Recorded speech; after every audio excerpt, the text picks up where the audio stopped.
are live on stage 4, and there is a four-man breakaway right now that is just under 4 minutes up the road ahead of this main field, rolling under the tree cover with just over 60 kilometers left to go on a cloudy day in Holland.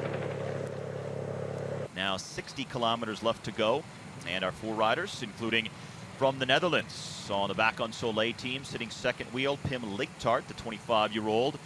The Greek rider from Euskaltel at the back in the orange, the 33-year-old Ioannis Tamaridis.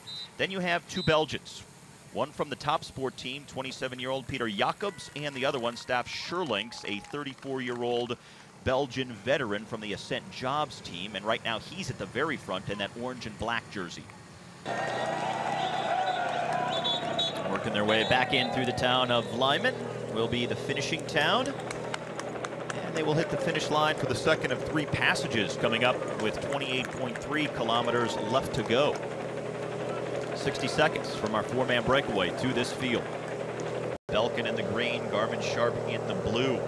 Now Belkin riding for sprinter Theo Boss, Garmin Sharp for the American Tyler Farah. And they are chasing what is left of that four-man breakaway. It's been sliced in half, down to two now. And notice how that time gap has just plummeted when they lost Pim Ligtart. Fewer guys to share the workload. They had 35 seconds just a little bit ago. Now they're down to 16. It makes a huge difference having fewer guys to share that work. And now the Greek rider Tamaridis is leaving Jacobs behind. And then there was one.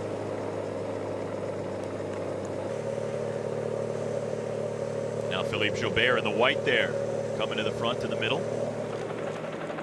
Lotto Belisol has four riders in front of Greipel, who's in a red jersey on the left-hand side of the road at the front of the race right now. The breakaway is gone. We're all together with 10K. Saxo Tinkoff rider. Here we go, just trying off to upset, the front now. Once again, trying to upset the apple cart. Well, we have tight corners at 1.5K. 1K, 700 meters, and 400 meters from the finish coming up.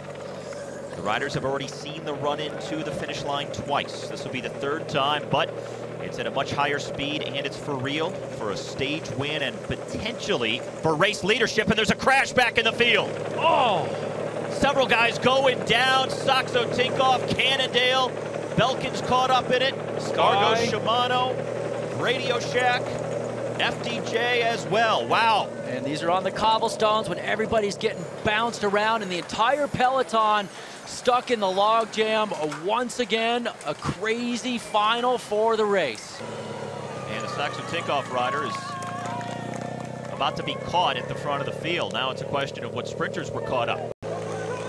Starting to get into that series of corners here. It's single file. Philippe Joubert is way back now, about 11, 12 riders. He's at the bottom of the screen. Greipel's third, Farah fourth. Viviani moving up into sixth position in the green. Pataki is just ahead of him.